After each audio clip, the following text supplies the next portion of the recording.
ஒரு நாவல் தொண்டு செய்து கொண்டு வரும் நமது சிறப்பு விருந்தினர் பாக்கெட் நாவல் அசோகன் அவர்களை தலைமை உரை வழங்குமாறு அன்புடன் அழைக்கிறேன். நான் பேசக்கூடாது என்று ஒரு அந்நிய சதி ஏதோ செய்திருக்கிறது. ஏனென்றால் என்னை விட வயதானவர்களும் அறிவானவர்களும் ஆற்றலானவர்களும் எதிரே இருக்கும் பொழுது இந்த சின்ன பையன் என்ன பேசி கிழிக்கப் போகிறான் என்று அந்த அந்நிய சதி பண்ணிய வேலைதான் இது. நான் இதுபோல் நிகழ்ச்சிகளுக்கு வருவதில்லை என்பதை எப்படியோ ஒரு டிடெக்டிவ் அதிகாரியை வைத்து அண்ணன் NC மோகன்தாஸ் அவர்கள் கண்டுபிடித்து விட்டார்கள். ஏனென்றால் 8 பத்திரிகைகளை மாதம் மாதம் கொண்டு வருவதற்கான வேலைகளிலே தூங்குவதற்கு கூட நேரம் சில நேரத்தில் கிடைப்பதில்லை. அவ்வளவு வேலை ஆகிவிட்டது. ஒரே ஆள் செய்கிறேன். 14 பேர் இருந்த ஒரு பத்திரிகை அலுவலகத்திலே ஒன்மேன் ஆர்மியாக செய்து கொண்டிருக்கிறேன். ஆனால் இப்பொழுது என்னவென்றால் எல்லாம் கணனிமயமாகிவிட்டதனால் அனைத்துமே சுலபமாக இருக்கிறது. நான் இந்த வேலை செய்வதற்கு கஷ்டப்பட்டு சொல்லவில்லை, இஷ்டப்பட்டு சொல்லுகிறேன். அதனால் அதிலே நான் இந்த போதை என்று பார்களே, அந்த போதை எனக்கு இந்த வேலை செய்வதிலே தான் போதை. அப்படியாப்பட்ட என்னை சேதுக்குமன் சாருடைய ஃபங்க்ஷனுக்கு வாங்கணும்னு எனக்கு அல்வா சாப்பிட்ட மாதிரி ஆயிடுச்சு. ஏன்னா அவர் எல்லாரையும் கூப்பிட்டு போய் ஆடை காட்டுறாரு, மாடை காட்டுறாரு, ஒட்டகத்தை காட்டுறாரு, எனக்கு மட்டும் ஃபிலிம் காட்டுறாரு. என்னடா இது இவர் பார்க்குறதுக்கு. அவர் ஸ்ரீபானந்தா சார் ஐயா கூப்பிட்டாங்க, பார்க்க முடியல. அசோக் சார் இருக்கார், கூப்பிட்டாரு. என்னமோ தெரியலன்னு பார்த்தேன். இப்போ தேடி வந்த தெய்வம் மாதிரி அவரே வந்துட்டார். ஒரு வள்ளல், ஒரு உழைப்பாளி, ஒரு அமைதியானவர், அன்பானவர், பண்பானவர், பாசமானவர். ஒவ்வொரு முறையும் ஒவ்வொருவரும் எழுந்து நின்று மரியாதை செலுத்துவது என் இடுப்பு வலிக்கிறது. எத்தனை முறைதான் இப்படி அசராமல் எழுந்திருத்த அனைவரையும் அமைதியாக நன்றி சூரிய வணக்கத்தை கூறுகிற இதெல்லாம் பண்பாடு. தானாக வர வேண்டும். அது அவரிடம் இருக்கிறது. எனக்கு ஒரு நான் தான் நல்லா உழைச்சி கிழைச்சி பெரியாளாக வந்திருக்கேன்னு பார்த்தா எனக்கு போட்டியாக அவர் இருக்கார். ஏன்னா இவர் என்னதான் எல்லா வேலையும் செஞ்சுட்டு வந்திருக்கிறார். இதில் என்ன ஒரு பியூட்டின்னா, இப்போ எங்களுக்கெல்லாம் என்னென்னா அனுபவத்தில் எல்லாத்துலேயுமே நாங்கள் பார்த்துட்டு வரதுனால எங்கே தப்பு நடக்குதுங்கிறதே ஈஸியாக கண்டுபிடிக்கலாம். அது மாதிரி ஒர்க்கு எப்படி கொடுக்குறதுங்கிறது ஒரு பெரிய ட்ரைனிங் ஆகிடுச்சு. அவர் படிக்கிறது வேறு. இந்த மாதிரி சொல்லுவாங்க தெரியுமா, ஏட்டுக்கு சுரக்காய் கறிக்கு அதுங்க மாதிரி இவர் அனுபவ கல்வி இருக்குது பாருங்கள். அதுதான் அவர் பெருசாக இருக்குது. நான் சொன்னேன், இந்த ஒட்டகம்லாம் அது குழந்த மாதிரிங்க, அதுக்கு என்ன சாப்பாட்டுனா டெய்லி 3 வேப்ப மரம் அப்படிங்கிறாரு. அதுக்கு வேப்ப மரம் தான் 3 டெய்லி எவ்வளோங்க இருக்குன்னா 10,500 இருக்குங்கிறாரு. இதுக்காவது ஒரு வாட்டி என்னை காரைக்குடி கூட்டு போங்கிறது தான் என்னுடைய அன்பான வேண்டுகோள். அதாவதுங்க இப்போ என்ன செய்யறதுன்னா, வளர்றது ஒரு விஷயம், வளர்ந்த பிறகும் அந்த பழைய இதை மறக்காமல் எல்லாருக்கூடையும் அன்போடு இருக்குது. அப்புறம் இந்த உதவி பண்ணுறதுங்கிறது இருக்கு இல்லையா, அதில் எவன் ஒருத்தர் அந்த உதவி பண்ணுறதுல ஒரு 1ஆம் நம்பராக இருக்காங்களோ அவங்களுக்கு கடவுளுடைய கிருபை நிறைய உண்டு. உதாரணம் எம்ஜிஆரை பார்த்து இன்றைக்கி வரைக்கும் இறந்து 40 வருஷம் ஆக போகுது. யாருமே அவங்களுக்கு திட்டவே மாட்டாங்க. ஏன் அப்படின்னா அது கொடுத்து சிவந்த கரங்கள். இவர் கைகள் எல்லாம் இப்படி தான் இருக்கும். ஏனென்றால் கொடுக்கும் கைகள். ஆனால் நான் எடுக்கிறப்ப இப்படி தான் எடுப்பேன். அதனால் அது ஒன்றும் பண்ண முடியாது. ஆக இந்த பேனாக்கள் பேரவையிலே ஒவ்வொரு விஐபிகளும் வருகிறார்கள். அதிலே சிலர் முந்திரி பருப்பு, சிலர் பாதாம் பருப்பு, சிறுவர் உடைச்ச கடலை, சிறிய புளி இப்படி என்று வருவார்கள். இவர் பிஸ்தா பருப்பு. அதேபோல் ஒரு ஞாயிற்றுக்கிழமை 4 மணிக்கு அழைப்பது ஒரு தைரியம் வேண்டும். ஆனால் இங்கே அமர்வதற்கு இடமில்லாத அளவுக்கு அரங்கு நிறைந்திருக்கிறது. இந்த இந்த சீனிவாச ஆஸ்திரிகளுக்கு அந்த இதுக்கு நான் எப்போ வந்திருக்கேன்னா கிட்டத்தட்ட 48 வருஷம் கழிச்சு நான் வர்றேன்.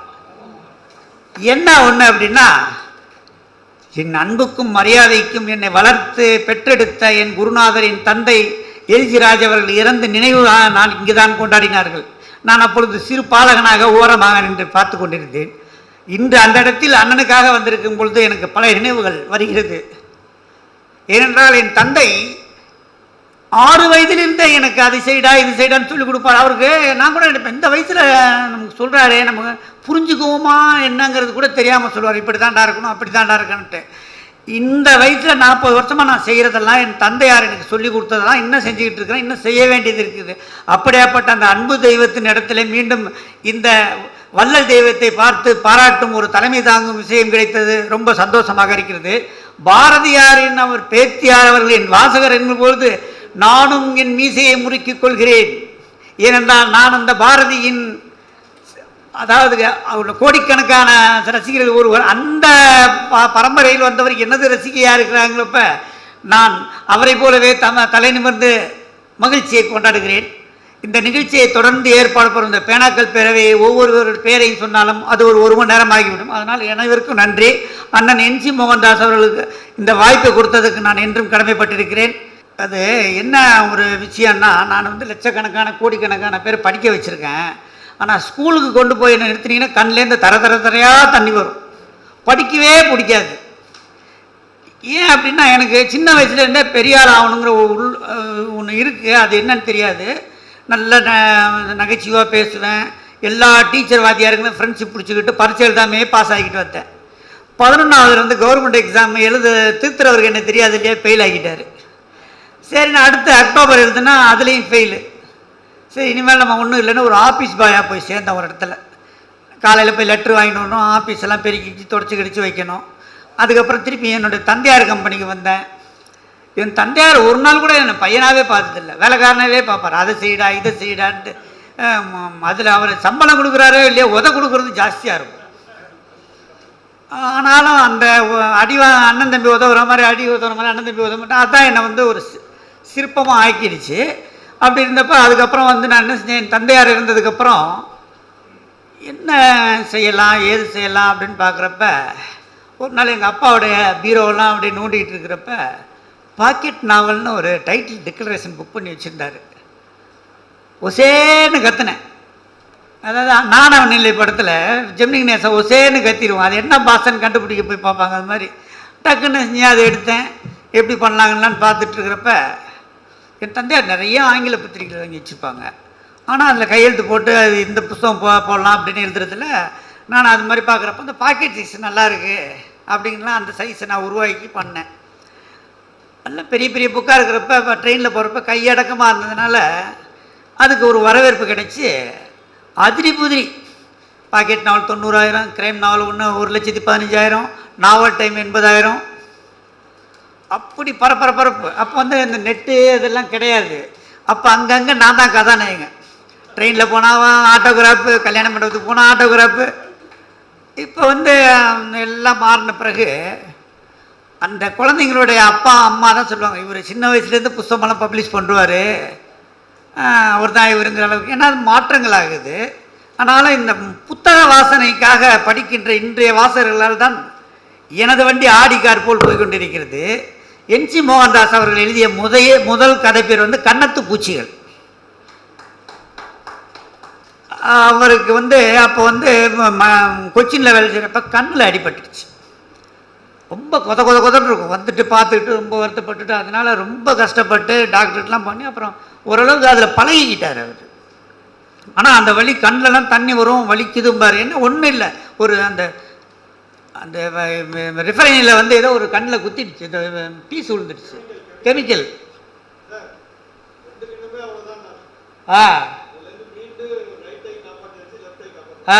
அப்படியே கொதன்னு இருக்கும்.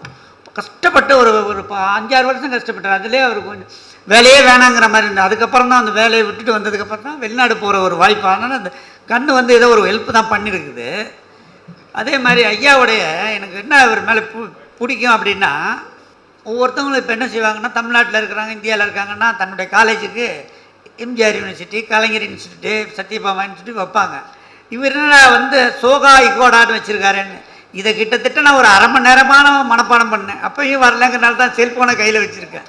வாடா போடான்னு சொல்கிற மாதிரி இருக்கு. என்னன்னு பார்த்தா இது சோகா இக்கேடா என்ன அப்படின்னு கேள்வி பார்க்குறப்ப, அதாவது இவர் வந்து ஜப்பானில் வந்து ஒரு அறிஞர், அவருக்கு இவர் ரொம்ப பிடிச்சிருக்குனால அவர் பேரை வச்சு அவர் கௌரவிச்சிருக்காருங்கிறப்ப என்ன ஒரு பெரிய ஒரு பரந்த மனப்பான்மை பாருங்க. அது எனக்கு ரொம்ப பிடிச்சி போச்சு. அதில் வந்து ஒரு என்னடா இது வாயில் நுழையாத பேராக இருக்குது, அதெல்லாம் இல்லை. அந்த அறிஞர் பேரை வச்சு அவரை கௌரவப்படுத்தணும். அப்படிங்கிறதெல்லாம் அது இவர் என்ன வந்து இவருடைய புகழ் வந்து இன்னும் வெளி உலகத்துக்கு தெரிஞ்சாதான் இவர் யாருங்கிறதே தெரியும். ஆனால் அவர் அடக்கமும் ஒடுக்கமுமா இருக்கார். இருந்தாலும் இன்னும் நீங்கள் நிறைய சேவைகள் செய்யணும். உங்களுடைய சேவை நாட்டுக்கு தேவை, உங்கள் நட்பு எனக்கு தேவை. அதனால் நீங்கள் என்னை ஊருக்கு கூப்பிட்டு போய் நம்பிக்கையில் நான் என் வணக்கத்தை வச்சுக்கிறேன். வணக்கம். அவர்களுக்கு சிறப்பான நன்றி. இது இன்றைய சிறப்பு நிகழ்வு என்னவென்று கேட்டால், இயற்கையின் பாதையில் ஒரு கல்வி பயணம். நமது சேது பாஸ்கரா கல்வி குழும நிறுவனர் டாக்டர் திரு சேது குமணன் அவரது படைப்பு, அவரே பிரம்மாவாக மாறி படைத்த இயற்கையோடு இயல்பாக என்ற புத்தகம் வெளியீட்டு விழா. அவரை பற்றி வேறு ஒருவர் எழுதிய அனுபவ பகிர்வு, டாக்டர் சேதுகுமணன் அவர்களின் அனுபவ பகிர்வு புத்தகமாக வெளியிடப்படுகிறது. இதோ உங்கள் முன்னால். தொகுப்பு செய்தவர் திரு இஷாக் அவர்கள். இதன் முதல் பிரதியை திரு சேவை செம்மல் திரு முத்துக்குமார சுவாமி அவர்கள் பெற்றுக்கொள்கிறார். கல்வி வள்ளலின் புத்தகத்தை சேவை வள்ளல் பெற்றுக்கொள்கிறார்.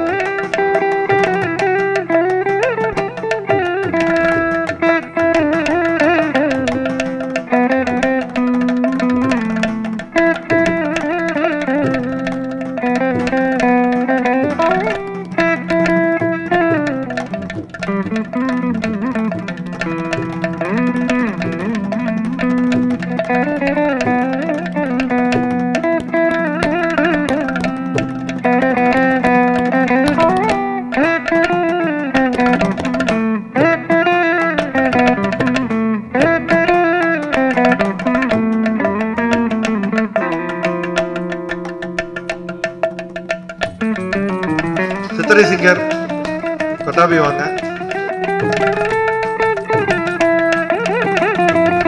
சார். சிறப்பான யோகா வர முடியுமா மேல? ஏன்னா நீங்களாம் எவ்வளவு செஞ்சிருக்கீங்க, உடல் நலத்துல ரொம்ப இதா இருந்து.